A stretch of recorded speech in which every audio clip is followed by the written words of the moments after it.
Do you feel drawn to learn more about witchcraft and the occult, but feel lost on where to start? Then welcome to Get In Loser, We're Doing Witchcraft, a podcast all about what it means to be a witch and where to get started on your journey. Join us as we navigate through various witchy topics and share what we have learned about the craft. So get in, witches, and welcome to the third episode in our Spooktober series where we discuss spooky folklore. Spooky, spooky, spooky.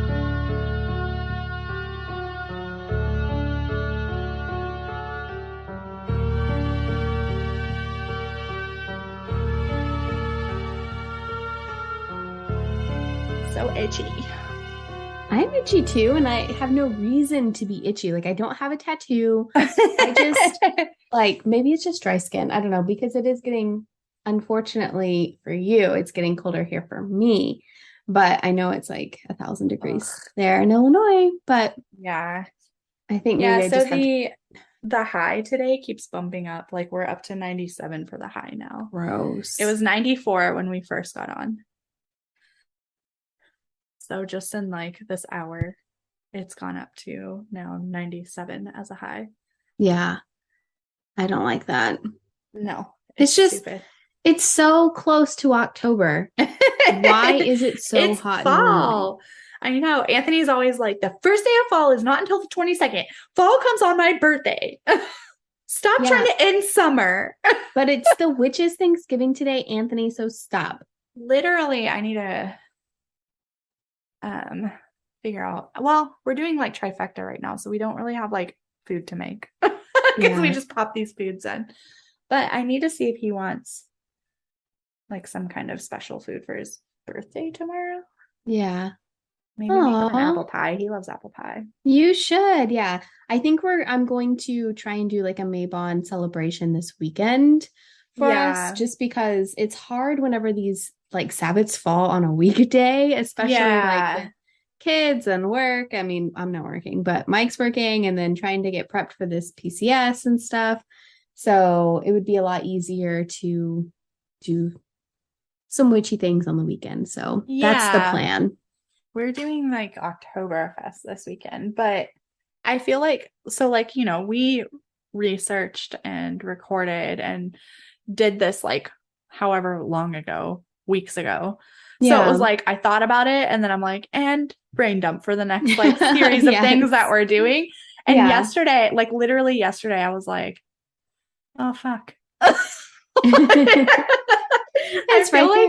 I feel like that's all of like witchcraft though. It's like, oh, we have all these things. And then you're like, oh, I forgot about them. Right. Like I didn't prepare for this at all. Yeah. But Oktoberfest, like that is a way to celebrate Maybon. So yeah, we're gonna have some delicious beers and delicious food. Mm-hmm. Hopefully they'll have some like apple something or I'm sure they will. I'm sure they will. It's on the other side of St. Louis. I want to say maybe it's St. Charles. Mm-hmm. I don't know. That makes sense. They had the one in Belleville this past weekend and we just didn't go. Can you hear that? What is it? A car alarm. Again? Yeah.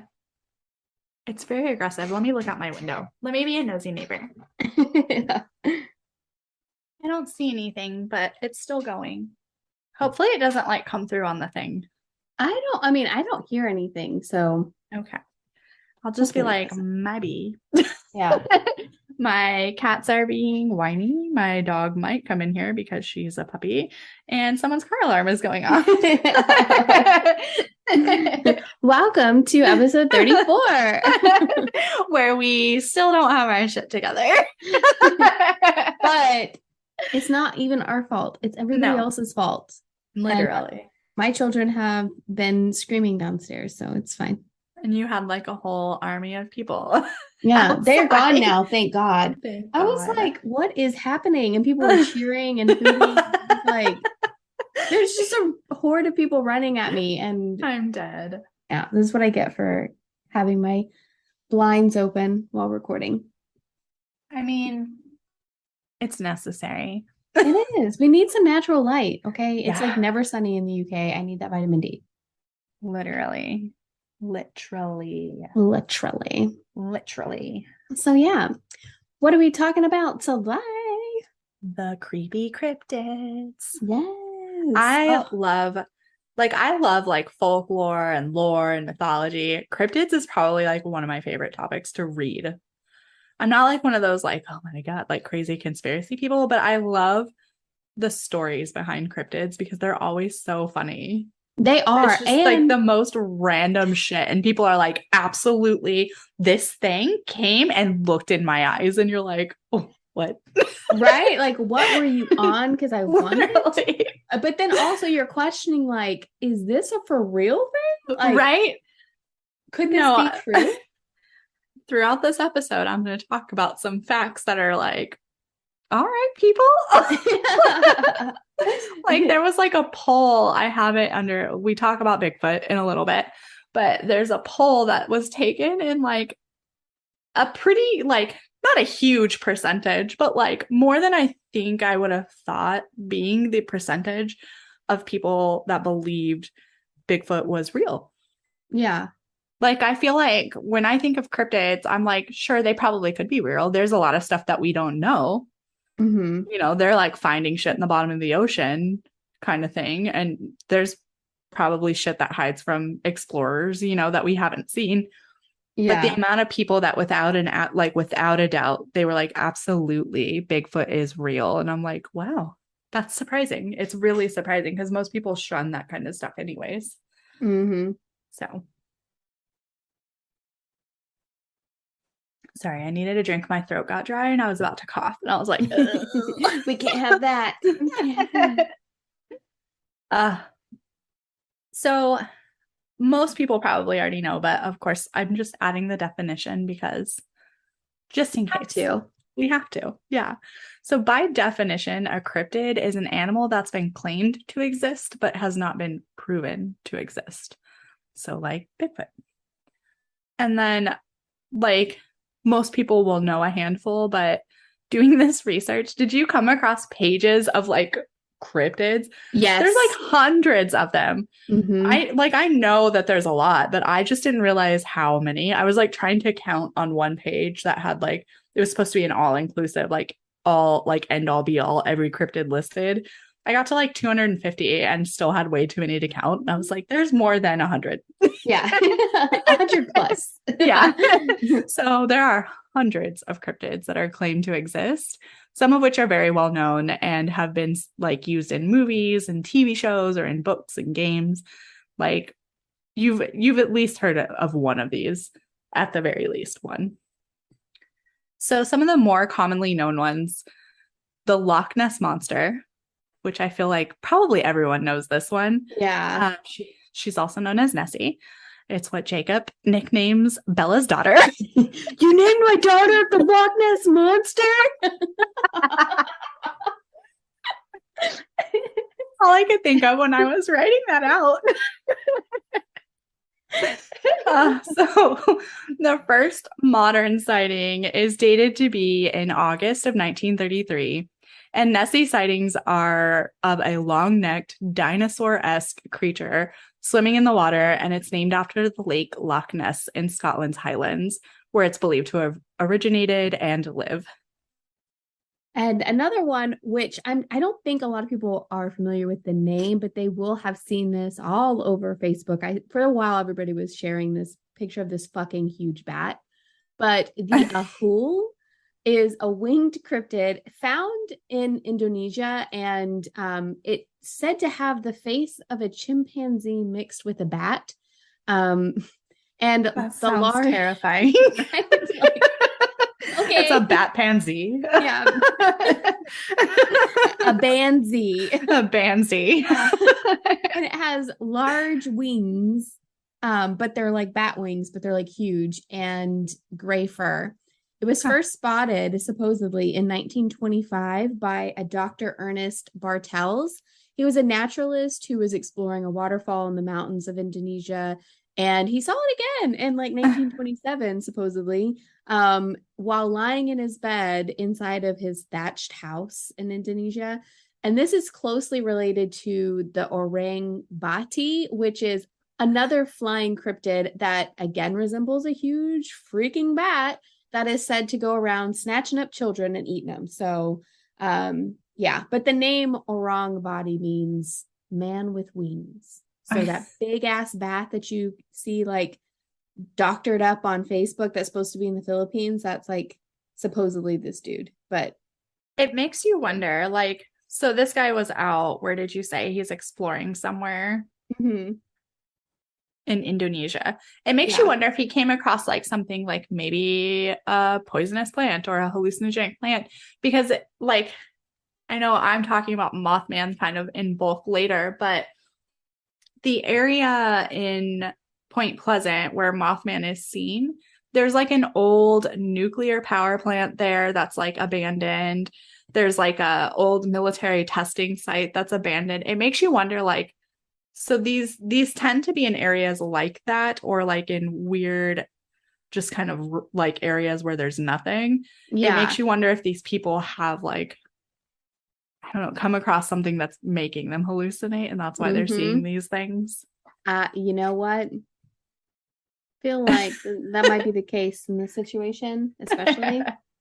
Oh, also, guys, I have a really squeaky chair. We've tried everything. It won't stop. So sorry if you hear that in the background too. Yeah.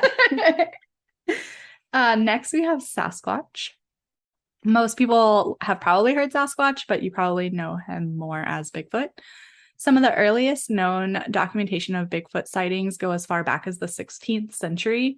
But there's also a note that there were like indigenous stories that surrounded a mysterious hair-covered creature in the forest that was likely to be also Bigfoot or Sasquatch. Lost my spot because I was on the wrong page. There have been over 10,000 reported Bigfoot sightings within the United States, and 1/3 of those have been in the Pacific Northwest. And then there was a poll taken in 2020, like I was talking about earlier, that found that 11% of US adults believe that Bigfoot actually exists, that he's a real creature. Well, you know, I will say some of the YouTube videos are a little bit like, okay, I can see that. Yeah. But well, and there's like a lot of the sightings, you know, like the hard thing with cryptids is that you never know if they're faked or doctored or whatever, because some of them, you know, they'll talk about a sighting, and I don't know, it might have been with Bigfoot, it could have been with Yeti. When I was reading through these, someone had claimed, you know, like, oh, I saw a Bigfoot, blah, blah, blah. And they were like showing these like feet prints, like giant footprints. And then basically later they found that the man had like, he created he carved a wooden footprint and was using those to make footprints, and then claimed that he saw. So it's like, you never know, because people are so dumb. It's like people want so badly to be part of something like this that they're like, look, I found it, but they fake it, which then like discredits it. So you never know. Exactly. Yeah. And that's fucked up. Yeah. He's like, look at, I found him. And then they're like, what is this giant foot in your car? And he's like, no, don't look at that. Don't look at that. I don't know how that got there. Weird. Bigfoot? Yeah. He must have put it there. He's Scooby-Dooing y'all. Just take off his head and he's actually Bigfoot. Yeah. Boop, Bigfoot. Yeah. Or it's just his face again. Right. I'm the clown.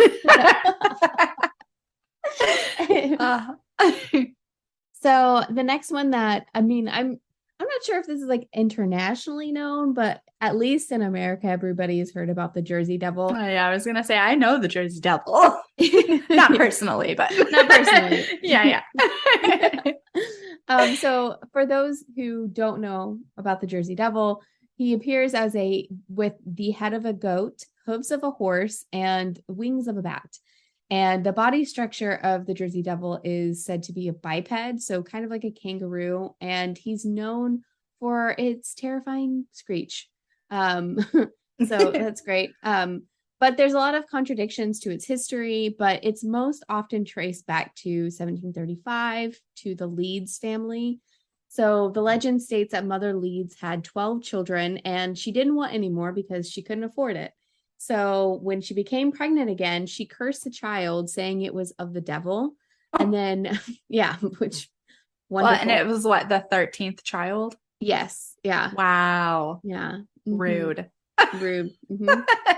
So months later, she gave birth to a normal baby boy, and gradually he began to change. His body started to change, and he started developing like a violent disposition, and he ended up growing wings. So she put it out into the universe. Exactly. Like you get what you ask for, right? We tell you guys all the time. You can Words manifest have power. Anything you want. And she manifested the Jersey Devil.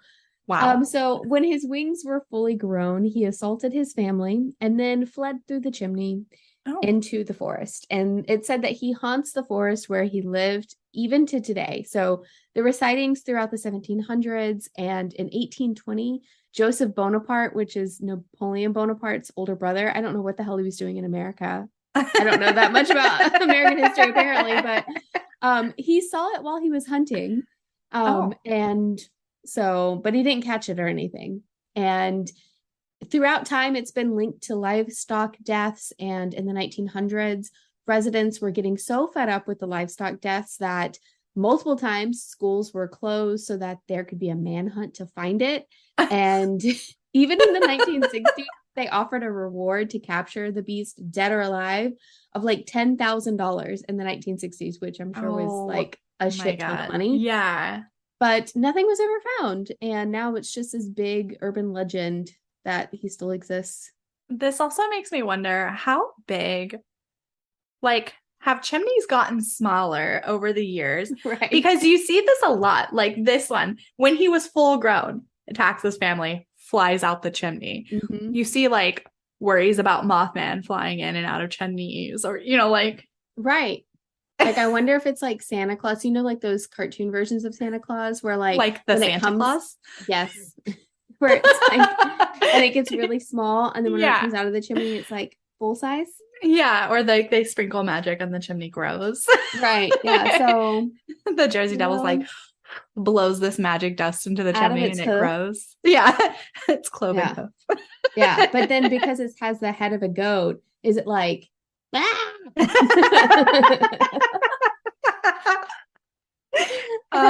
cryptids are great. I love them. Next is the Yeti. So I feel like everything I read on the Yeti, it was like more commonly known as the abominable snowman. Mm-hmm. But I feel like everybody knows Yeti. I don't know. Yeah. I don't know. I know them both, but yeah. Yeah. Well, and I didn't realize that they were the same. Like growing up, I always thought they were separate. Like there was a Yeti and then there was an abominable snowman. Mm-hmm. But they are one and the same. The first modern sighting is dated to be in 1832. The Yeti was part of a pre-Buddhist belief of several Himalayan people where they basically were worshipped. The Yeti was described as a glacier being, and he was a god of the hunt in the pre-19th century era, which I thought that was kind of cool. I'd never heard that before. I haven't either. Yeah, apparently he's a god of the hunt and was worshipped. So interesting.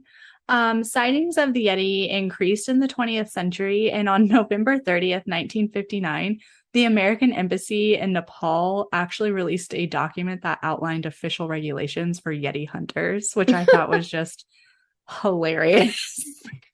Okay. So the Jersey Devil, they're like, wanted dead or alive, here's the reward. And the Yeti, they're like, if you're going to hunt them, here's your regulations. Right. And this poor man with a like polar bear coat up in the mountains is like, what are these people on? Did that person just shoot at me? Right. Like, I'm just trying to walk back to my hut. What's happening? Cryptids are funny. I'm going to keep saying this because they are. It's just like the stories and the beliefs are wild. Yeah. And this one is not a well-known one, or at least I'd never heard of it before, but I was cracking up when I heard about it. And so it is my funny one. Have you ever heard of the Loveland, Ohio frogmen? No. So basically, the story goes, a man was driving somewhere in Ohio, and he saw 3 figures in the road standing about like 3 to 4 feet tall.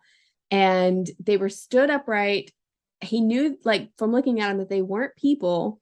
And from what he could tell, like, they were leathery, like, they had leathery skin and the faces of frogs. Okay. So one of the frogmen had an instrument that looked kind of like a magic wand, and it sparkled. He probably just had a sparkler. Yeah, probably. Would make sense, right? But it scared the guy so bad that he drove away. And this happened, like, I don't know if it was in the 60s or 70s, but it wasn't like recent. So later, like, on maybe a few months or a few years later, I'm not sure on the timeline here, a woman was swimming in the Ohio River, and she reports that someone or something tried to drag her under the water, and she was able to break free. And when she did, she saw cuts on her body and like a green shaped mark on her leg that looked like a paw print. So while she didn't see the frogman, it's just known that, oh, this could be the frogman that did this. But anyway, could just be some crazy person, Yeah. but whatever. Yeah.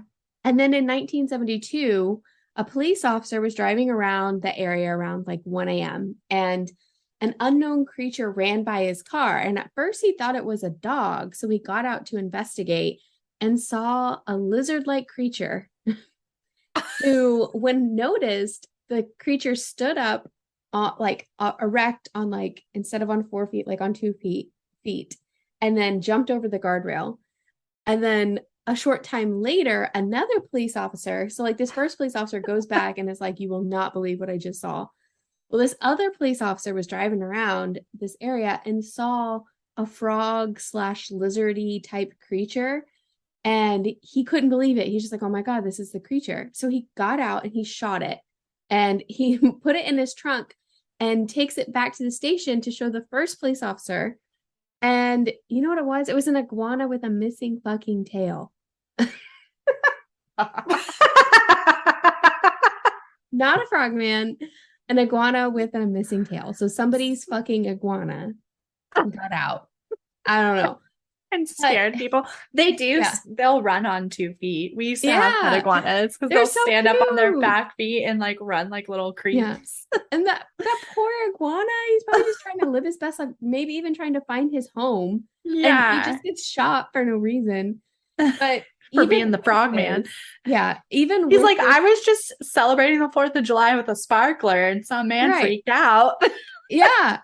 And now I'm dead now. But, iguana. Even though the iguana was shot and killed, there are still a lot of sightings of the Loveland frogmen. And most recently, a couple was out playing Pokemon Go, and they saw a creature. They caught a real Pokemon. Yeah, right. Saw a real one. They saw a creature like in the river, and they took a picture and a video of it, and it's like super grainy, so you can't really see a lot. They always are. They always are.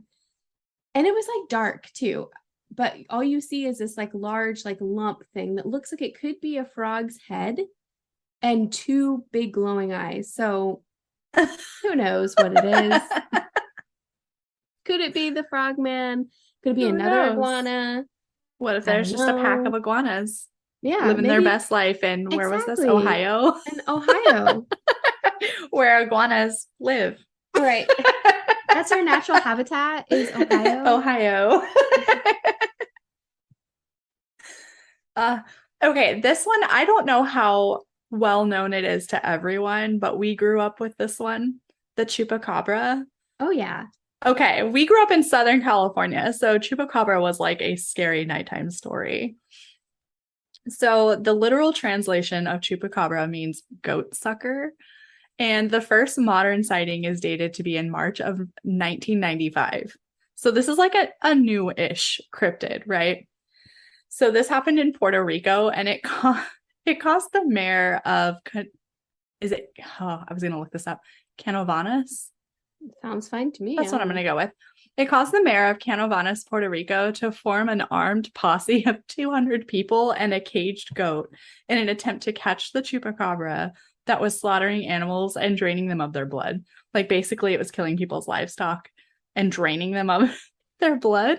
Which and is so, terrible. like, 200 people in the town got together with their guns and knives and whatever else they brought, and then they brought a goat in a cage, and they're like, we're gonna catch this motherfucker.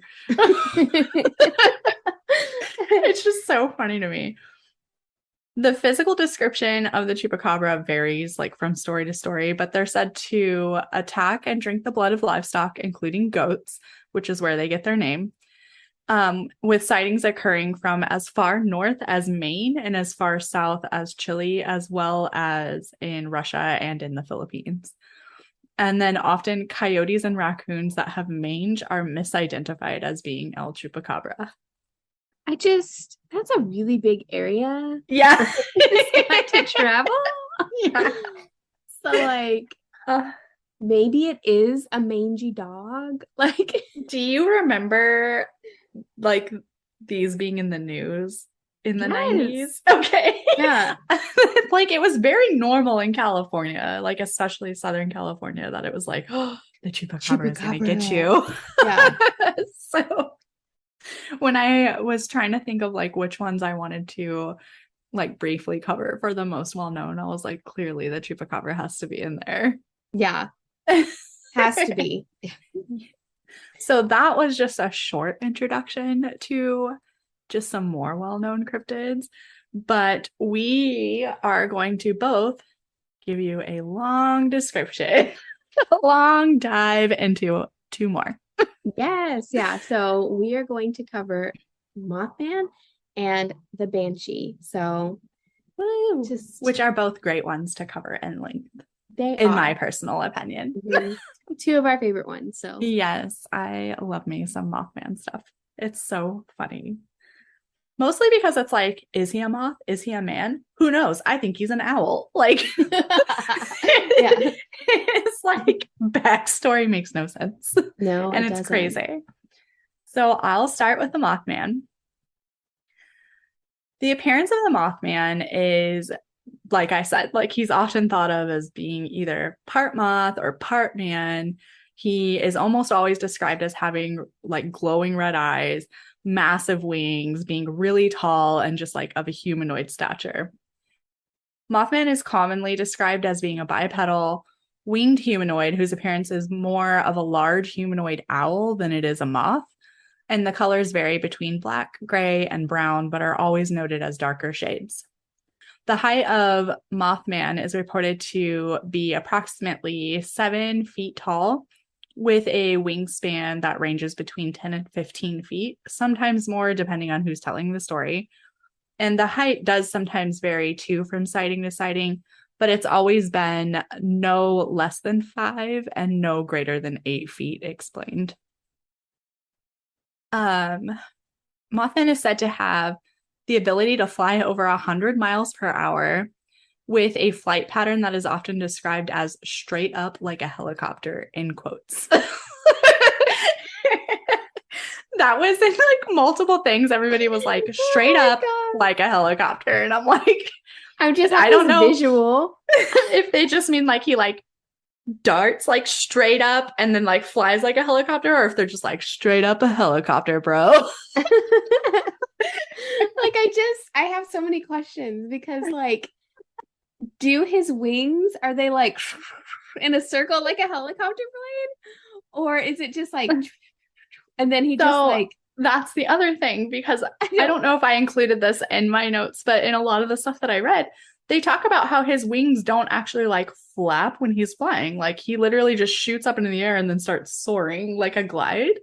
Nice. But they also describe, like, his flight as straight up like a helicopter. And I'm like, in my head, I want to think that they actually mean that, you know, like a helicopter, when it takes off, it just kind of, like, it doesn't, like, drive forward like an airplane. Yeah, it goes straight up. So that's what I'm assuming. But the way that I read it, I was like, straight up like a helicopter, bro. So who knows? It's the way my brain works. But anyways, it said that he often torments drivers by either flying directly in front of them or landing on the roofs of their cars. And many of the sightings that I'll talk about later, well, I guess not many, a few of the sightings that I'll talk about later happen in cars. And they, like, specifically when they tell the police about it, they're like, we were driving 100 miles an hour to get away and he was flying right above us.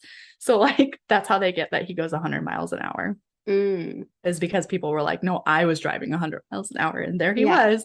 So who knows? While his eyes are always described as being a glowing red, some have described Mothman as actually not having a head, but having huge red eyes that are set in his chest, which I was like, this is interesting. I've always seen Mothman depicted with the head. So yeah. I've never seen chest Mothman. Like if I saw chest Mothman, I would probably die. Yeah. I just, you know what? It's been a good life. Right. I don't need this stress in my life right now. And then it said that while he usually flies, he is able to fold his wings behind him and walk, but does so with a shuffle similar to a penguin's gait. Stop it right now. So there's just this like 7-foot bipedal moth with like humanoid features, giant 15 feet wings folded in like a bat boy, just like shuffling. And my thing is, so okay, if he's a humanoid creature, does that mean like, but he shuffles like a penguin? Are his legs like together really short? Like, are they? It's just a long torso, like a butterfly body. Yeah, and then like a moth body, I guess. And it's like, I have so many questions. Don't expect them to be answered. So a little background on Mothman. Many believe that Mothman is a harbinger of cataclysmic events, while there are others that think it's an alien life form connecting it to both UFOs and Men in Black, which I'll talk about later. Those who encounter the Mothman often suffer from extreme fear and psychological distress that can last for years afterwards, noting that there's a sense of pure evil that overcomes them once they look into his eyes, and then they have chronic PTSD-like symptoms afterwards. So, yeah, if you saw him, even if it was non-chest Mothman, you would probably just be like, you know what? Death. Mm-hmm. Who needs this? So Mothman is said to dwell in a couple of different places, both being in Point Pleasant, West Virginia. The first one is a vacant nuclear power plant in Point Pleasant that's known as the North Power Plant. And this was once home to a top secret government facility that tested nuclear weapons. And this theory led many to believe that Mothman was a result of government testing and tampering. And that's going to come back up later.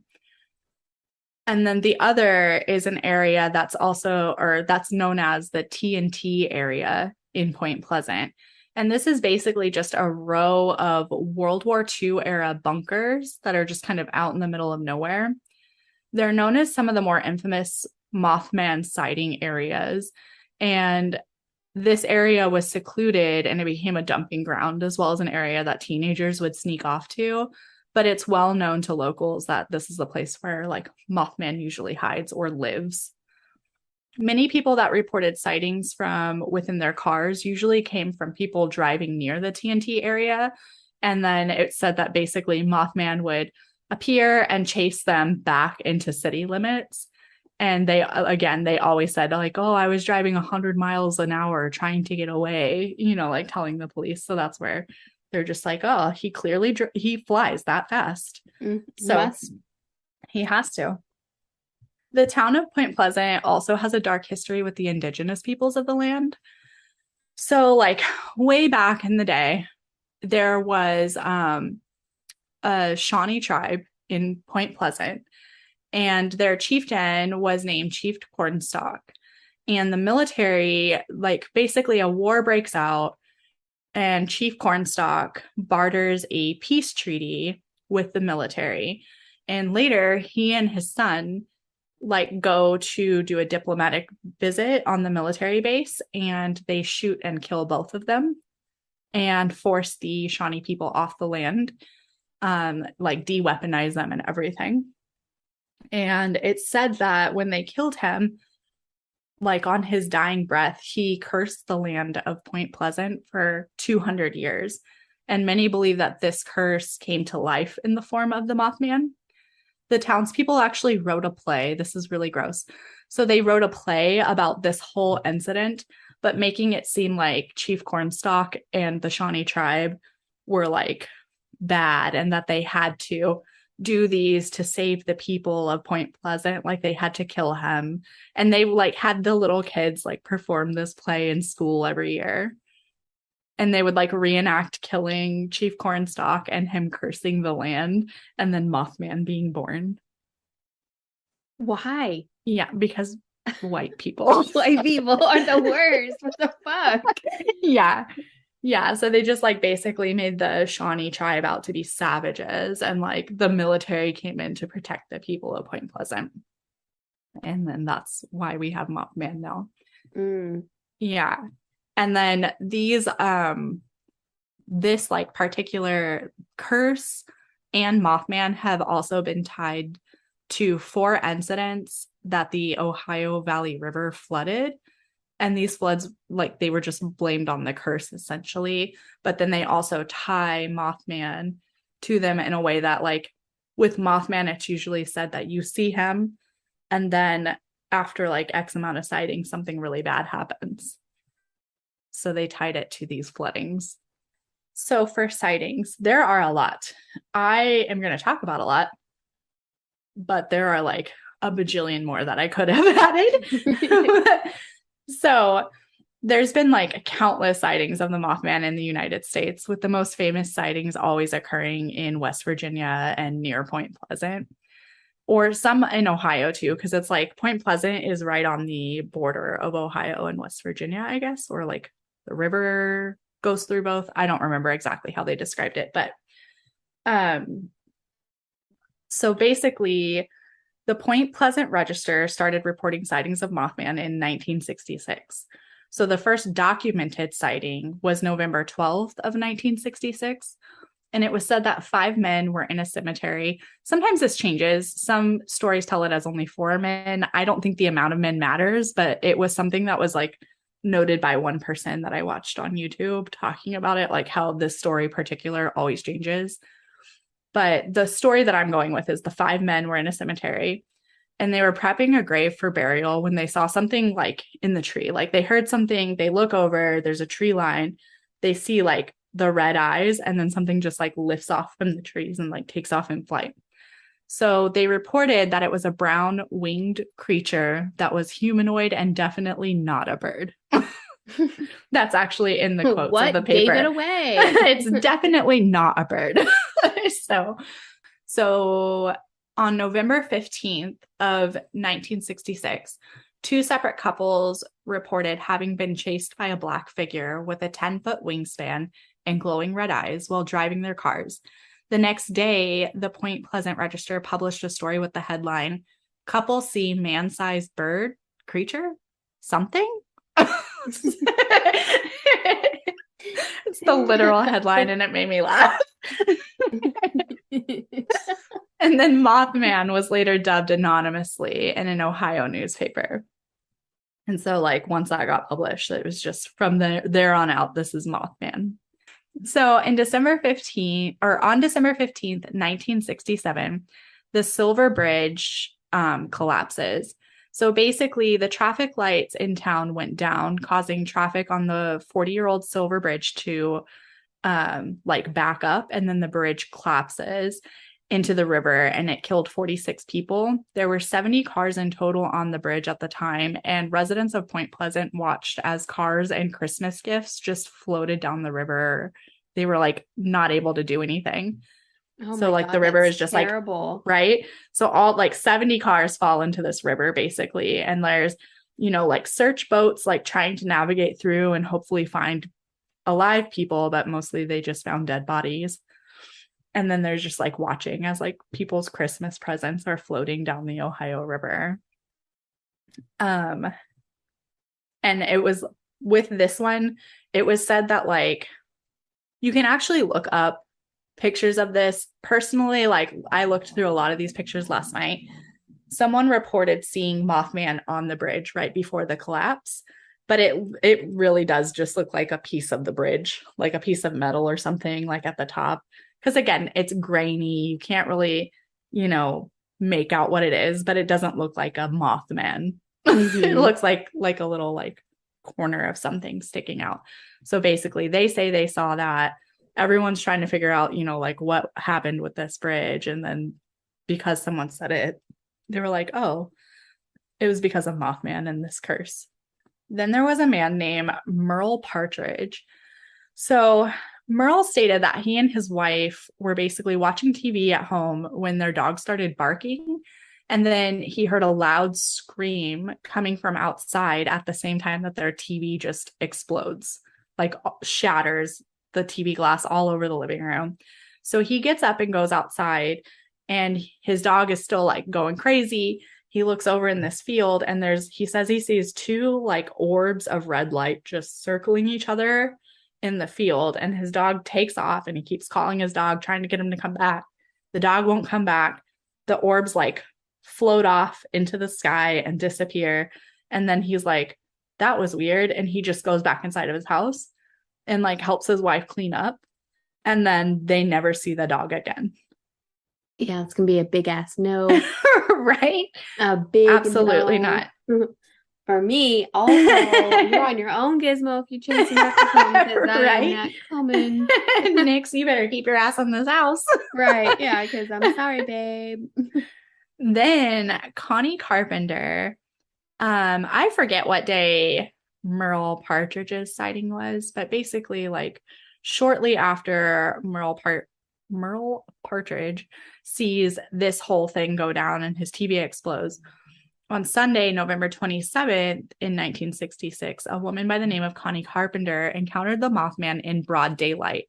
So up until this point, there had been only one other sighting that actually happened in the daytime. Everything else had been at night. So she said she was driving home from church when she came across the Mothman. She claims that he flew toward her car to attack her, and she felt trapped in his sight, like unable to move. Like basically she locks eyes with him, and she's just overcome with this sense of like fear and evil, and she can't move. And she like eventually like gets away because she's driving, so she drives and she gets away. And within the next like couple of days, she contracted conjunctivitis like right after. So like she locks eyes with him. He gets pretty close to her car. And then like 2 days later, she gets conjunctivitis in both of her eyes. And she refuses to discuss what happened after reporting it to the police and her doctor. Like she tells her doctor, because he's like, oh, like, what did you do that you could have gotten this? And she's like, I saw Mothman and we locked eyes. And he gave me the pink eye. He must have farted on my pillow. Yeah. He farted in my face. Bare ass. Maybe he had shit breath because he's a Mothman. He's Mothman. Maybe he has to lick himself clean, and then he just breathed in our eyes, and then who knows? But either way, this lady, Connie Carpenter, got pink eye from the Mothman. Tad Jones was an appliance store owner. And so this is the first one that I've come across in the timeline that happens like outside of Point Pleasant. So his appliance store is approximately 50 miles from Point Pleasant. And Tad believed that he saw a UFO land on the Interstate 64.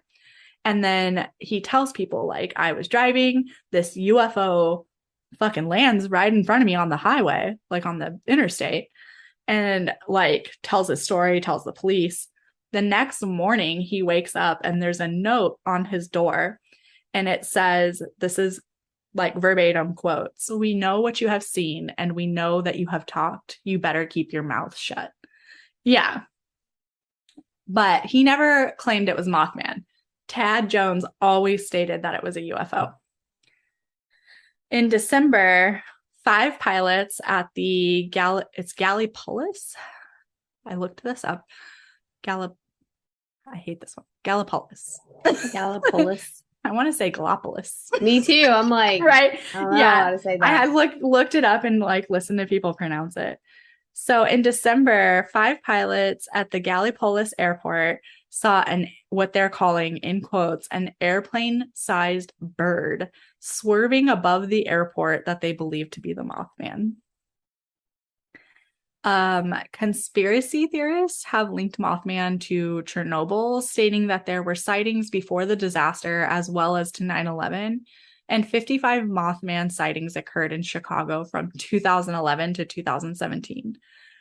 Which I remember this. Yeah, and they're all at the airport in Chicago. Like every time it comes up in the news like that people saw a Mothman, it's always like the Chicago airport for some reason. I don't know like what it is about that area. So basically, like in the 60s, there was a string of Mothman sightings from 1966 to like 1967. There's all these like bad things that happen, like the bridge collapsing, what was their name? Connie getting pink eye. Right. Somebody's dog going missing. Is bad. Yeah. Yeah, but it's not like cataclysmic. It is for Connie. Yeah, for Connie it was.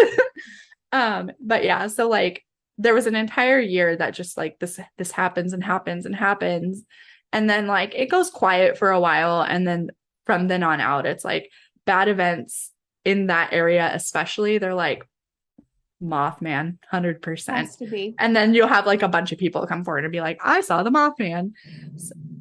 So who knows? Is there a Mothman? No one really knows. So some possible explanations were drawn up by local Point Pleasant scientists. They believed that the Mothman was nothing more than a large heron mistaken as an unknown creature. Which I feel like fucking bird, right? Right. And then later, this Dr. Robert L. Smith, he was from West Virginia University. He went into Point Pleasant, did some poking around and research and talked to some people. And his conclusion was that the sightings were actually of a large sandhill crane, a bird that's known to have a 10-foot wingspan with red markings around their eyes. And I looked this bird up. I mean, it looks like their red is like this. Like, I know you guys can't see me on the podcast, but it's like huge red circles around their eyes. So, I mean, maybe if you saw that in a tree or something, you're like, and it's like dark, I guess maybe. But I feel like as a rational person, if I saw a giant bird, I'd be like, that's a big ass bird, and then go about my day. So who knows? This particular theory was later added to by others who believe that toxins from the nearby TNT area caused the sandhill crane to mutate, giving it a glowing, like large appearance, essentially. So they think that maybe toxins from this testing site could have like mutated this giant bird. Which is sad, but I mean, I can see that. Yeah. And then the other one, like they just believe that it's owls being sighted because owls have very large wingspans. Their eyes kind of glow when light hits them. So they're also counted as a culprit to Mothman sightings. And don't they kind of waddle too when they walk? They do. They're very top heavy. Yeah. So could be owl. Could be. That would be a big ass owl though. It would have to be. Maybe it's a mutated owl. Stupid TNT toxins. And then just some additional information. Point Pleasant, West Virginia has a museum, a statue, and a reoccurring festival that are all dedicated to the Mothman, which is hilarious. And now I kind of want to go just because. And then in 1975, a New York City author named John Keel published the book The Mothman Prophecies, which most of you have probably heard of because it was also later adapted into a film in 2002 starring Richard Gere and Laura Linney. So Keel actually visited Point Pleasant after he came across the book, got really interested, and then was like, I'm going to go research this. So he goes to Point Pleasant and he speaks to like many of the locals to write the story for the movie. And he also walked the North Power Plant and investigated the case with a local reporter named Mary Heyer. And I'm not 100% sure because different sources said different things, but some of them claim that Mary Hyre is actually related to Connie, who got conjunctivitis from Mothman. And that's what inspired her to become a reporter in the local area. She's like, I'm going to get your ass. Yeah, I'm going to track this bitch down. So Keel encountered a lot of weird occurrences after visiting Point Pleasant and doing investigations on Mothman sightings. So there was a period of time that his phone calls were monitored. He always felt like he was being followed. He for a while, his mail was just being intercepted by the police, and nobody would tell him why. And when he talks about being followed, he has several sightings of men in black following him. The film brought right. It's kind of terrifying. It is, especially being now where they've come out and they yeah, UFOs are real, aliens are real, they're actually giving these things as being real things. Yes. And now you read back and you're like, maybe these people weren't so crazy, So Keel's film brought a high tourism rate to Point Pleasant, and it brings in approximately 10 to 12,000 tourists each year to this little city. And if you haven't seen the Mothman Prophecies, I absolutely love this movie. I remember watching it when it first came out. And then I had my friend Christiana over and she wanted to watch it. And it was me, her, and our friend Bo. And Bo and I both fell asleep while we were watching it. And we woke up to every light in the house on. She was closing all the blinds. Oh my God. I don't know if you've ever seen it. It's a great spooky movie, but I highly recommend it. I tried to watch it last night. I told you. I tried to watch it last night and I couldn't find it streaming anywhere. And I was like, I'm not going to pay for it because I've already seen it a million times. Yeah. I have only watched it once.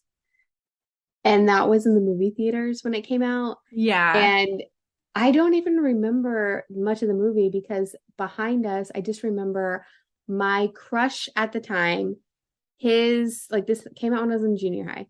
My crush at the time, his older brother was behind us making out with his girlfriend the whole movie. You could hear it. That's how loud it was the whole movie. You're really ruining the ambiance. Yes. And I'm just like, oh my God. So I was already embarrassed because I was there with my family. You know what I mean? At the movie theater. Because when you're in junior high, you're embarrassed about everything. And then the whole time he's slurping the other girl's tongue the whole movie. So that's when I think about the Mothman. That's all you think That's about. What I think about. So I should probably watch it again. Yeah, you should watch it again at home in the spooky setting. Yeah. I just remember the scene where he the Mothman calls him and he unplugs the phone because he's freaking out. And then the phone's all ripped out of the wall. And it's ring. Yeah. It's just what the fuck? Yeah. No, thank you. Yeah, it scared the shit out of my friend because she was the only one awake because it was late as fuck at night and we had all fallen asleep except for her. Yeah. She literally when I say every light in the house, I mean she went into the kitchen and turned that on. She went into my room and turned the light on, the bathroom light, the hall light, the living room light, every light in the house was literally on. And she was like, you assholes fell asleep. And she's closing blinds because she's scared the Mothman's gonna pop up. Great movie. I love that movie. So also Gary Barker is a science fiction writer of a book called The Silver Bridge. And this is a semi-fictional book that was published and it included many Mothman encounters in it as well. In 2020, a petition was created this is so funny, to replace Confederate Army statues with just statues of the Mothman, which please, I would absolutely love this. Yeah. Imagine touring a historic area and then there's just a Mothman statue. Here for it. I'm here for it. And then the Mothman sightings within this area also brought sightings of other cryptids and beings. Some of these there's one called Indrid Cold is like his name, I guess. But he's also known as the Smiling Man. And basically, he's just like this weird, creepy humanoid that just smiles at you while like conversing telepathically. But it's like a maniacal smile. It's not like a happy smile. Like it's like an evil smile. The Birdman or the Owlman is another one, and he's just like a humanoid owl-like entity. UFOs. So there are a ton of UFO sightings in this area, and a lot of them happened at the same time as there were Mothman sightings. And then the Men in Black, after these sightings became frequent, men wearing black suits who were said to have worked for a government agency came into town, and they would often review reporters, or not review, they would often interview reporters or those who reported sightings of the Mothman, UFOs, and like other cryptids. And then this is kind of like plays into Keel talking about like his phones being tapped, his mail being intercepted, like him being followed after doing his own investigation on Mothman in Point Pleasant. Today, Mothman can be seen in memes and merchandise. He's hilarious.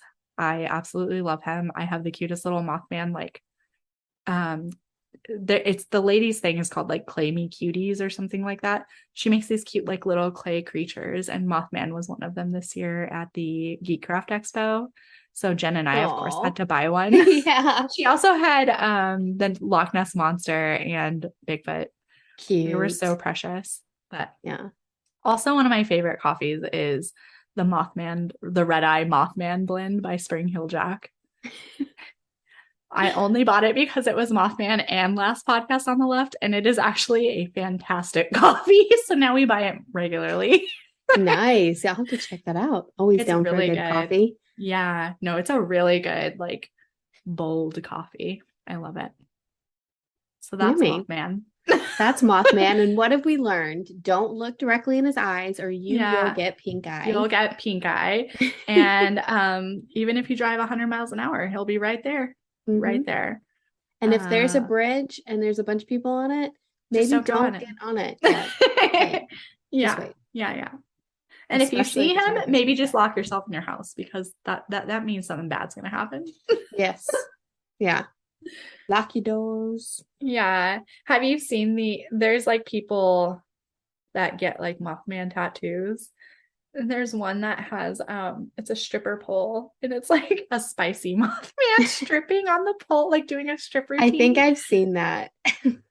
Someone shared it on TikTok, and they did it to the Mothman song, like the sound. Where it's like Mothman.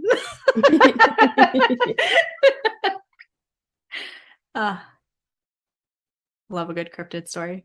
I do. I love them too. And they're just let's continue on with our next cryptid story about the Banshee. This is one of my favorite ones. I actually have she's my favorite character in World of Warcraft. Oh, she's the Banshee Queen. The Banshee Queen. Sylvanas. Yeah. I don't really play World of Warcraft anymore, but I used to, and she was my favorite. And then they ruined her story. Oh. Yeah. Sorry. Yeah. I know nothing about World of Warcraft, but I do know about the Banshee. So the Banshee comes from Irish Celtic lore. Essentially, the name itself derives from the Old Irish name for woman of the fairy mound. I'm going to say that again. Woman of the fairy mound. This name is connected to, I meant to look up how to say this, but I didn't. And look, I feel like they know by now that we always forget to look up pronunciations and we still butcher them even though we try. That's true. But it's connected to Tumuli, which I had to look this up because I was like, I don't understand what this is. They're ancient burial grounds, or like a barrow, and it's like an Anglo-Saxon thing. But it's mounds of earth seen all over the Irish countryside, and they cover up gravestones or burial sites. And it reminds me of hobbit holes because it's like the mound or whatever. There's like the stones. Mm-hmm. Yeah. But whenever I was first reading it, I was like, so it's just like dirt? Like, I'm confused. Well, then the grass grows over it. Yeah. And so I was just like, Yeah. okay, is this like, is there a mole problem? Maybe that is it. Anyway, it doesn't matter. It doesn't matter. But it's not that. They kind of look like hobbit holes. But the tumuli are said to be homes of the dead or of spirits. And so, of course, she's connected to that. But she's also known as the Hag of the Mist, the Little Washerwoman, and the Hag of Blackhead. For the Little Washerwoman, this comes from the lore that she has been sighted washing bloodstains from the clothes of people, usually warriors or soldiers who would soon die. And we discussed this in our episode when we discussed the Morgan and Caradwyn. So yeah, I was gonna be like, hey, that's part of my yeah. I did that research. Yes. So we kind of mentioned that in that episode, but yes, she's connected to that. And then she's also known as a fairy that's associated with the realm of the dead. And lore states that if you spot her, that you will die within 3 days. But if you only hear her, then that means someone you know and are close to will die. And this changes though throughout this whole lore, because there has been sightings of, or there has been what am I trying to say, like accounts of people seeing her not dying, but somebody else close to them has died. So really, who knows? But essentially what you can expect from a banshee, the banshees don't cause death. They only serve as a warning. And a lot of people, while it can be scary, they look at it as this is a way to give families time to prepare if they were to hear or see the banshee. I know, like in the Morgan episode, the Morgan is tied to being a banshee sometimes too. Mm-hmm. And that, like that where you were talking about hearing her, like could be like a sign of death. It was that with her, with the Morgan, it was on the battlefield. Mm-hmm. Like her shrieks were like, some people would just like cower in fear and die, and then like other people would get like rallied, and it was like depending on which side she was on was usually the winning side. She gave them like, I don't know, not like power, but she just like made them feel like, oh, we're gonna do this, and then they would usually win. Yeah. So the banshees often would appear to someone who may be entering a situation where it might not be clear if they would come out alive, like a battle. And by hearing her, I'm of course referencing her shrieking or wailing noises that are often associated with banshees. And the scream is known as cowan or keening. And it said that her shrieking is enough to shatter glass, which would be really fucking loud. So hopefully no one ever hears this. Yeah. But the history of the Banshee dates back as far as, outside of just like mythology, it dates back to as far as the 8th century. And there's a tradition where women would sing sorrowfully to, why did I have two there? They would sing sorrowfully when someone passed. And these women were known as keeners, hence where we get keening from. And as payment, they would accept alcohol. And because of this, they were said by the church to be sinners who would be doomed to become banshees when they died. But I'm just like, you know what? If I'm doing a service, I expect to get paid. Like, I am singing for your deceased loved one. Yeah. You pay me. And I will take alcohol. Thank you. Like, they used a lot of, especially like back in old times, they used alcohol to keep warm in the winters, like whiskey or, you know, like that's where like a lot of things like hot toddies or, you know, they used it as medicine and ways to keep warm. So, right. But because it's women, like being resourceful. Sinners. Yeah. So in 1380, there were mentions of the banshee reported in Norman literature. And there are similar tales of this witch-like fairy creature reported in Scottish and Welsh mythology as well. And in 1437, the Scottish King James was said to have been approached by a banshee.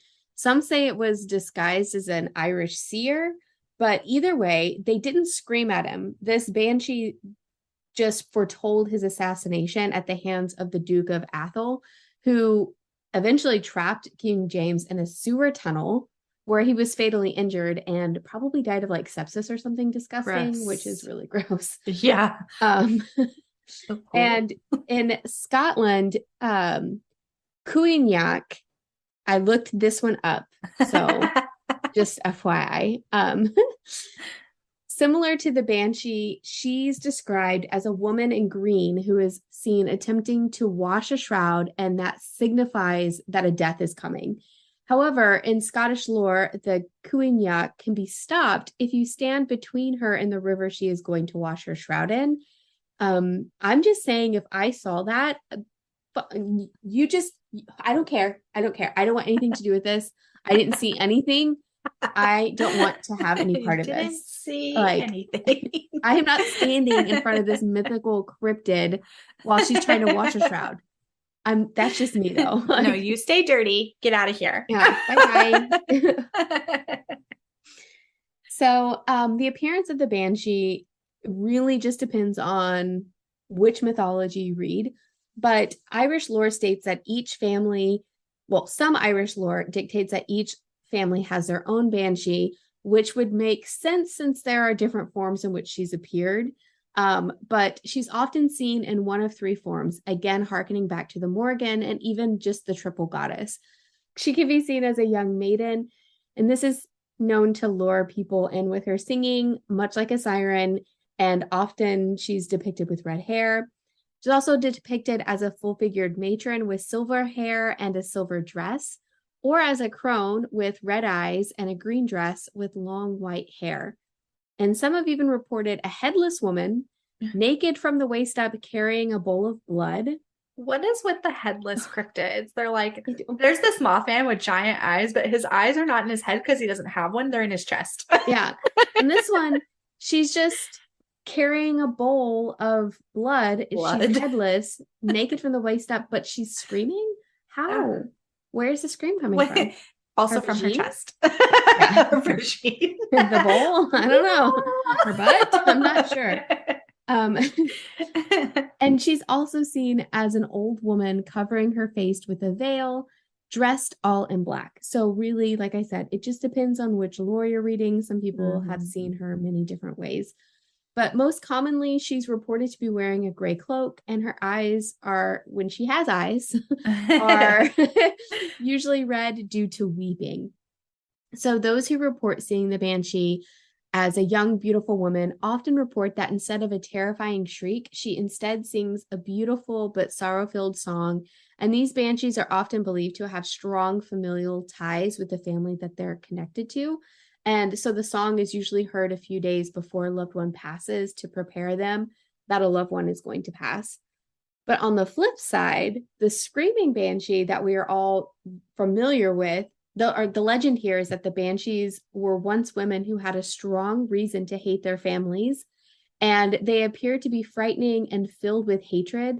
The keening that is heard from these Banshees reportedly celebrates the demise of someone that they loathed in their life. So I guess if you do hear a Banshee screaming, you know what, there's a good chance that maybe she hated you. Like, I don't know. But, or someone that she hated died.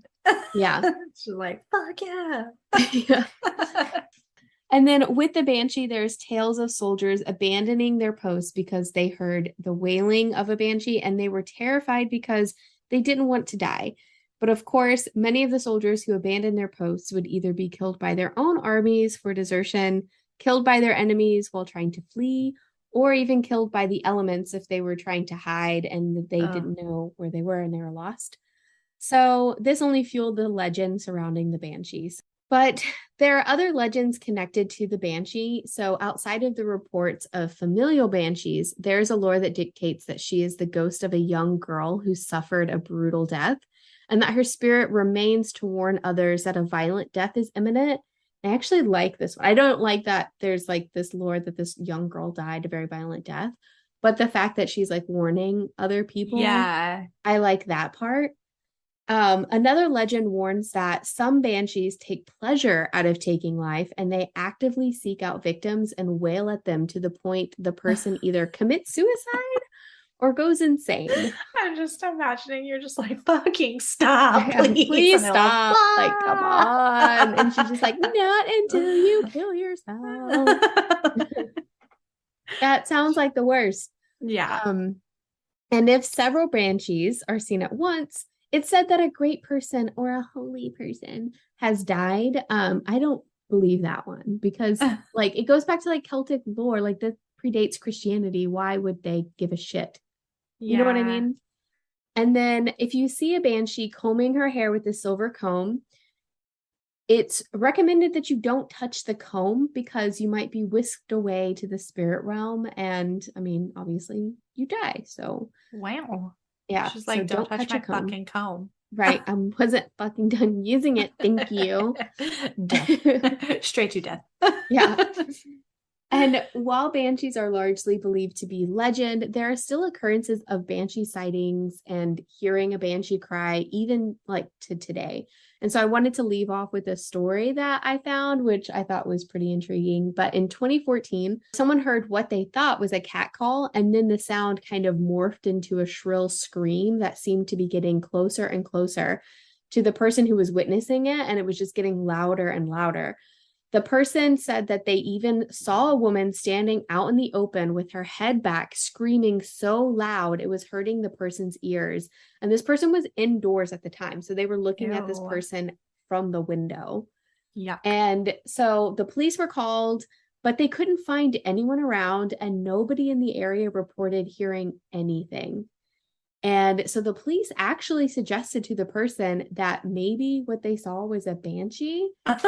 And which, could you imagine calling the police and they're like, it's probably a cryptid. You know what I mean? Like, it was just Mothman. Don't even worry about it. It's fine. But later that same night, the person who witnessed this scream and saw the banshee, quote unquote, had a death in their family.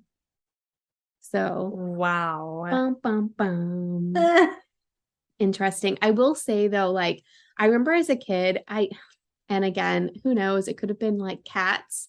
Because you know, cats and heat can be really they loud. Sound really creepy. But I just remember like vividly, when I was a kid, this is gonna sound crazy, and I swear to God, I'm not crazy. Maybe I am.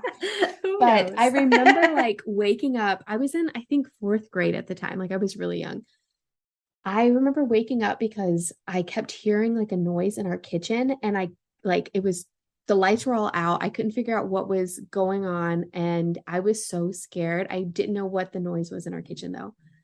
But it just sounded like somebody was like moving things around. Ugh. And it was creepy. But then the next day, and the only reason I remember that is because of what happened the next day. The next day when I woke up, my dad and my stepmom were like, did you guys hear anything weird last night? And I was like, I heard like noises in our kitchen. And my dad and stepmom told us, like, what, I don't know why they told us this when I was in 4th grade. But apparently there was somebody screaming outside their bedroom window, like their bedroom window faced our backyard. So like someone would have had to be inside our backyard screaming out their window. It sounded like somebody was just screaming at their back window for like a good 15 minutes straight.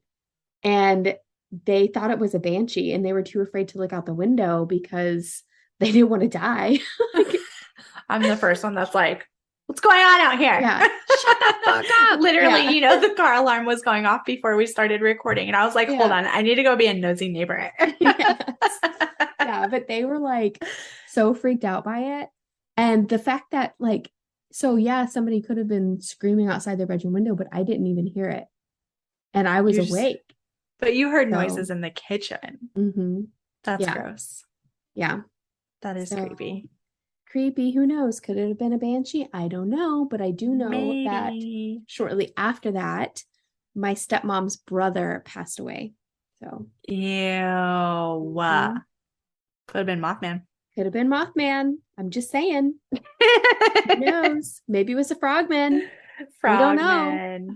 The Chupacabra. Yeah.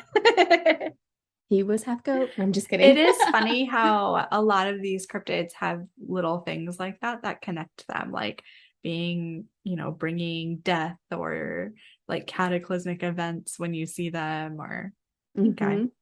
Pink eye.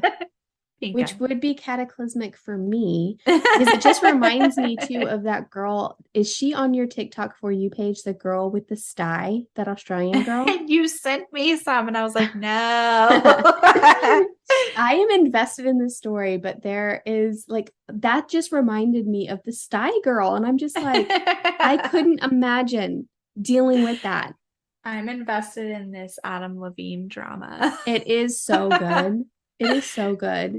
Have you seen, I think I sent you the one of the girl that dated this chick's brother. Yes. And she's like, she was a major bitch and she's probably lying. Yes. She's probably created all of this. Literally. And then did you send me one? I'm not sure if you sent this to me or if I saw it on my own. I think you might have sent it to me, where the girl was just like, hey, just real quick on Instagram, like whenever you send the DM or whatever, yeah, like it shows your name. But like it's not your handle, it's your name. It's your name. So somebody could have just changed that. Yeah. Or created an account from like his handle as the name.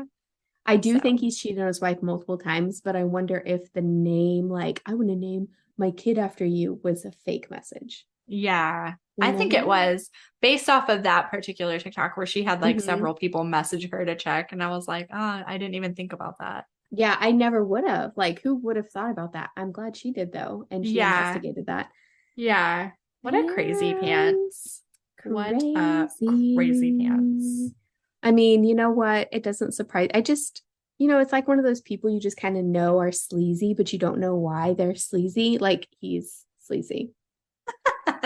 And what sucks is like their first album was so good. Everything else has sucked. So we like Maroon 5. But again, we have talked about this. Like, we grew up where they played at our state fair all the time. So like we like grew up listening to them when they were no ones. So it's like a nostalgic attachment, I guess. Oh, yeah. But yeah. We like Maroon 5. We've paid to see them in concert. They put on a great show, like a great show. I've never seen them live, but I only like, that's the only thing is like, I would hate to see them live because I only liked their first album. And so I'm sure they only play like 2 songs off of that now because their discography or whatever is so large. Yeah. That, like, I would just be bored the rest of the time. So I don't know. When we saw them in Germany and they played a lot of the old stuff. I think because it's just so iconic. It's like what they're really known for. But that first album was amazing. So good. I still listen to it like all the time. Yeah. But I'm so mad at him. How could you cheat on your wife? I don't know that he did cheat with this girl. I think she lied. Well, I do think that she's lying about at least the name thing, but I wouldn't put it past him. Like, because I think there were a lot of blind items about him in the past. Yeah. Where like he's cheating, like A-list singer turned like, TV phenomenon or whatever, like for The Voice or whatever that show is he's on, is cheating on his Victoria's Secret wife. Like, so I don't know. I feel bad for his wife. Like the one chick said that girl is like a marketing major or whatever. She knows exactly what she's doing. It is blowing her account up. Oh, yeah. And everybody's so invested in it. It is everywhere. It is. I just like all the people that are like, actually, I know this bitch. And then they show proof and they're like, she's insane. Yes. Or like the ones that were just like, Adam Levine, I interviewed him.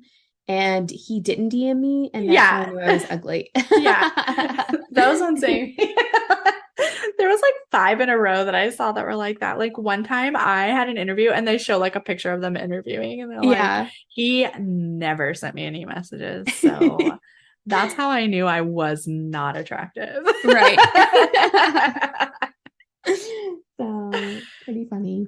Yeah. But anyway, well, I hope you guys enjoyed our cryptids episode. Yes. Go, if you're bored, research some cryptids. They'll bring some joy to your life because they're hilarious stories. They are.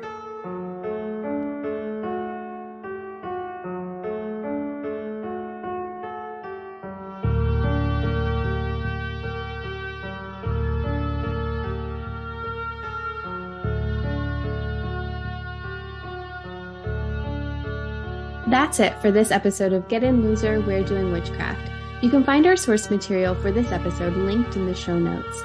If you love this episode, we would be forever thankful if you leave us a 5-star review on wherever you listen to your podcasts. If you really love the show and want more Get In Loser content, check out our Supercast link provided in the show notes or search the Supercast website for Get In Loser, We're Doing Witchcraft. There you can purchase a membership to our podcast and obtain exclusives, like getting episodes early, shoutouts on the show, access to our Ask Me Anything forum, our monthly newsletter, a promo code for merchandise, and more. You can also find us on Facebook, Twitter, and Instagram at Get In Witches, or email us at we'redoingwitchcraft@gmail.com. Check us out next week where we will discuss Samhain. Until then, blessed be witches.